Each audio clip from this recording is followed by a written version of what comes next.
Look what this guy's saying. He's saying, could you explain a bit more detail about what information you get from the Wicks? Thanks, Nick. Regards, Crow. Here's the information I get from the Wicks. You don't want to take that information, that very valuable information, which is a portion of price action. You don't want to take that and throw it out the window. Because if you do that, you're kind of dumb. You're not looking at what prices are doing and what buyers and sellers are doing at zones. Here's what I do. I just draw simple support resistance zones on the daily chart. Then what I do is when price gets to the daily chart, is I will look at the price action and I will look at the candlesticks. And then if it looks like price is rejecting away from the zone and leaving a candlestick, I will throw all my money into that trade. Easy. Why? Because when you see wicks, it means that essentially in that same candle, price went deep up into a zone, for example, of a resistance zone.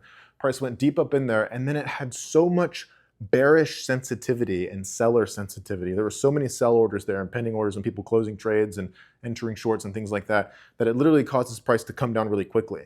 That is a valuable piece of information because that provides evidence to you through the price action that people are actually selling there at that zone and that there might be a continued sell-off. Of course, you can't predict it every time, but it's a really, really good indication that price might start either bouncing at a support zone or bouncing at a resistance zone. So the information that you get from the wicks are valuable just because it's under the umbrella of price action analysis.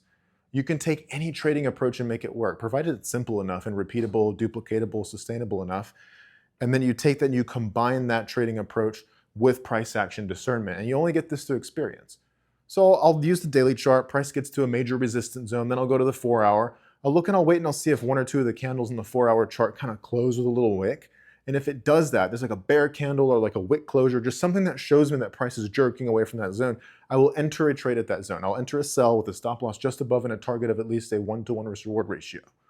And what that does is it allows you to have a little bit more context, a little bit more discernment of the price action, a little bit more of that kind of intuition and feel that price is actually starting to bounce at the area you think it does bounce. And I get really excited to take trades like that. I get so excited to take my hard-earned money and throw it into all the trades that have nice wicks at the zones. That is the usefulness behind using wicks and price action analysis in your trading. Do not blindly enter trades at support or resistance. Wait until there's a little bit of bearish or bullish sensitivity there at the zone.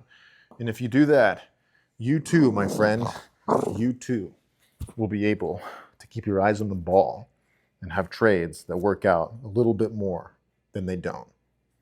Or you'll fail, I don't know.